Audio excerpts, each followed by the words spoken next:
we ask the SUCs directly to give us some data para meron kaming feel kung ano yung capacity issues. So out of the 115 SUCs, ang nag-submit sa amin 62. So sana masubmit sa amin ng iba pang may SUCs, no? So but based on the 62, 32 out of the 62 or 52% exceeded their capacities, no?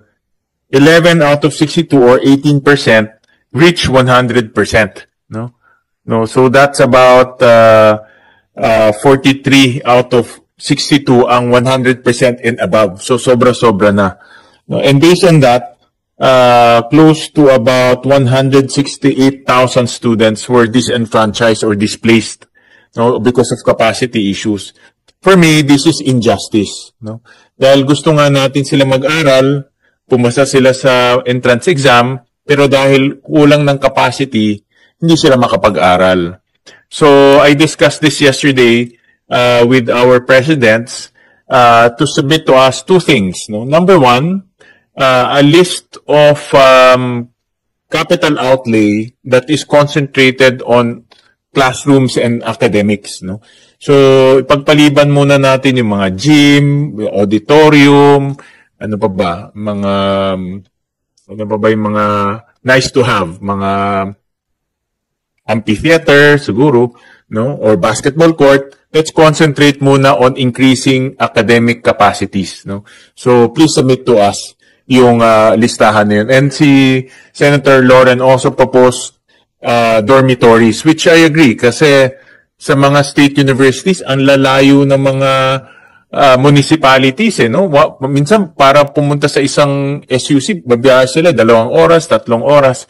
So propose to us also increasing the capacity of your dormitories. The goal here is no more displaced students, no? Lahat ng pumasa ng entrance exam makakapag-aral, no? So we want to know that figure and also submit to us number 2 yung carrying capacity per SUC. No? So for example, kung ang carrying capacity niyo is X amount, no, ilang bang estudyante na di-displace? Kasi kalahati lang yung nag-submit sa amin para meron kaming basis also in the adding budget, no, or adding amounts to per SUCs. No? Yeah. Thank you, Mr. Chair. In fact, we appreciate your gathering data just to know the real situation on the ground. Speaking of absorptive capacity or carrying capacity to deliver the quality higher education, our first maybe idea in mind is classroom, maybe or chairs. But as I have mentioned this morning, our capacity to deliver higher education, yes, building is one, but human resource is, I think, more prime than infrastructure. That's why, to reiterate our request, we'd like to request to help us even secure this plantilla position for teaching. More of our human resource components in the university are simply contract of service. We cannot give them, actually, in SUCs, SGU 12 in Sector 1. Less likely we can engage a more competent human resource for a salary grade 12 in Sector 1 position. So that's also a dilemma. Especially if you will be in a par north or par south university, or I may say XYZ university, less likely you can engage better ones. So that is one I think that we need to factor in when we speak about carrying capacity. Now, but we will heed to your request that I think, first and foremost, just to give justice to these students who may be displaced because of this pre-higher education deficiency, we now, I may say, bawi to them. If in the last year we lost because of that deficiency, this time around we will make bawi, and maybe the first step is to provide for a bigger space academically. So we will submit. I think we started gathering data since yesterday during our meeting. Maybe next week or as early as Monday, maybe we can give you a more accurate need for increased capacity of our classroom, I may say. That's doable. Again, tama po kayo dun sa figure natin pinakita kanina, malaking binaba ang equipment. That's also included in our capacity to deliver higher education. While classrooms are needed, I think equipment are also needed, especially on highly technical programs or courses for engineering, for technology, even for allied health sciences. I think those must be included. But kung hindi mapagsabay-sabay, kasi po, kung mag-request kami ng classrooms ngayon, it may take more or less 2 or 3 years before it can be fully accomplished. Habang wala pa yung rooms, I think maybe next year, we can request for equipment. Kasi hindi pwedeng mauna yung equipment kaysa sa classroom. Walang pagdalagan ng equipment.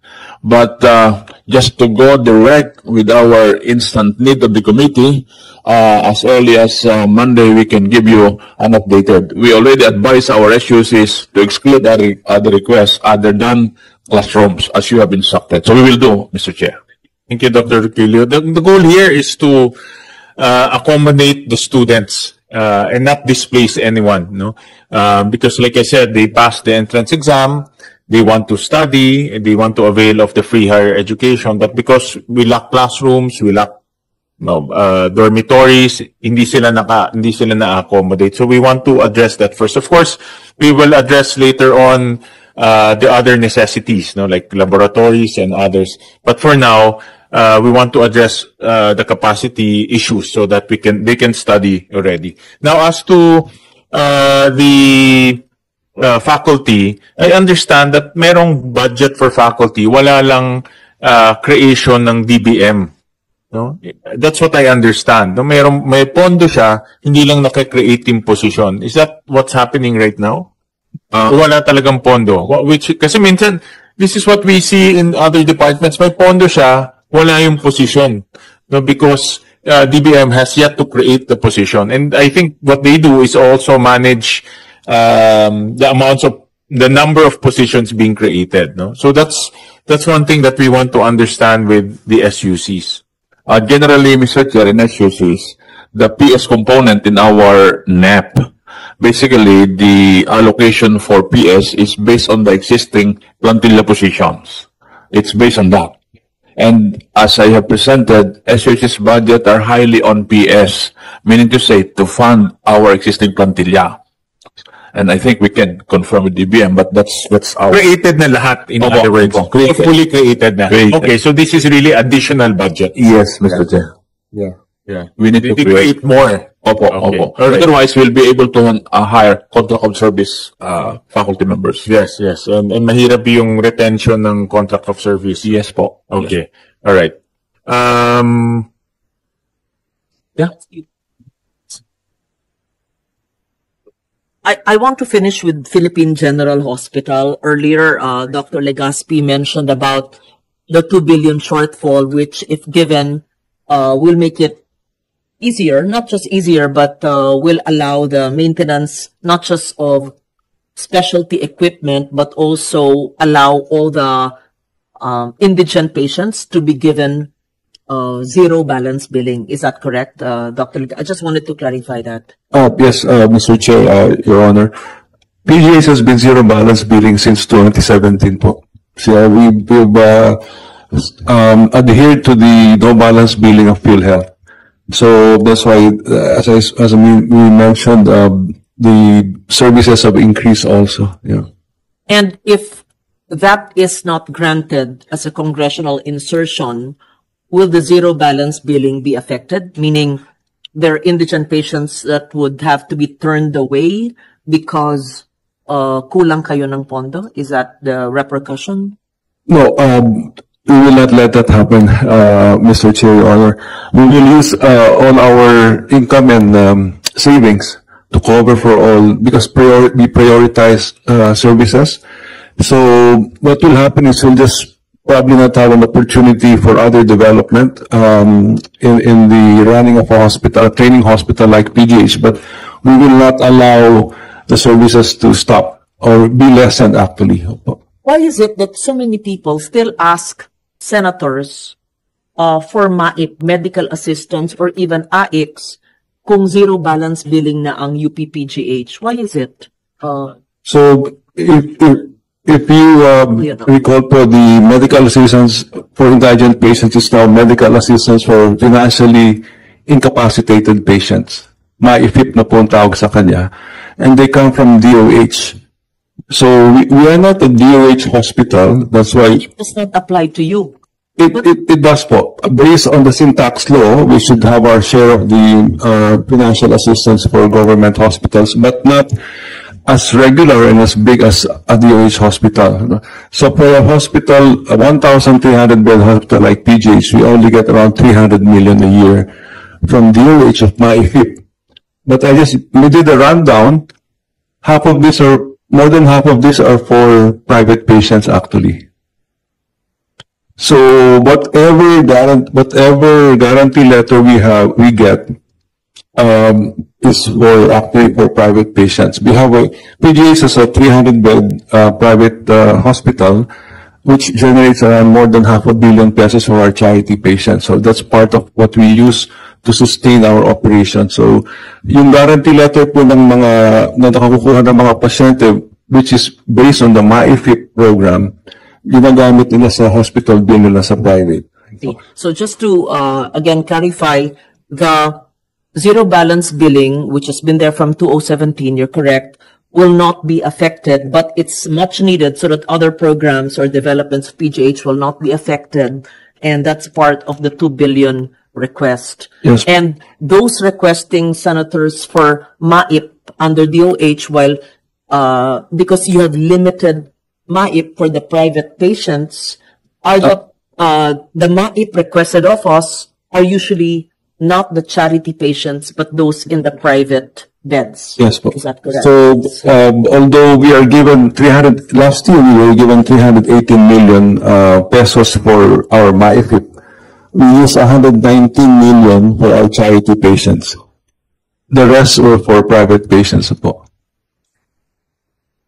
Augmented the funds for your charity patients. Yes po. But a majority of the downloaded MAIFIP funds were actually for the guarantee letters issued to private patients to pay their hospital bill. For expanding your facilities, is that correct? That's part of the development plan. You have satellite facilities Yes po. in Cavite and Clark, and also in Diliman. Is that accurate? Could you kindly explain to us, Dr. Legaspi? So this is part of the academic health network that has been planned for PGH many years ago. And we have now rolled out this program starting, we have had feasibility studies made for PGH in Diliman. We have now a marching order from the Philippine President to build PGH in Carmona as championed by Secretary John Vic Remulla when he was governor. And currently, we're operating PGH New Clark City. It's a polyclinic that is serving the community around the basis conversion development, New Clark City, as well as the Aita community displaced by the development, the army camp there, and the towns of Capas and Bamban, Tarlac.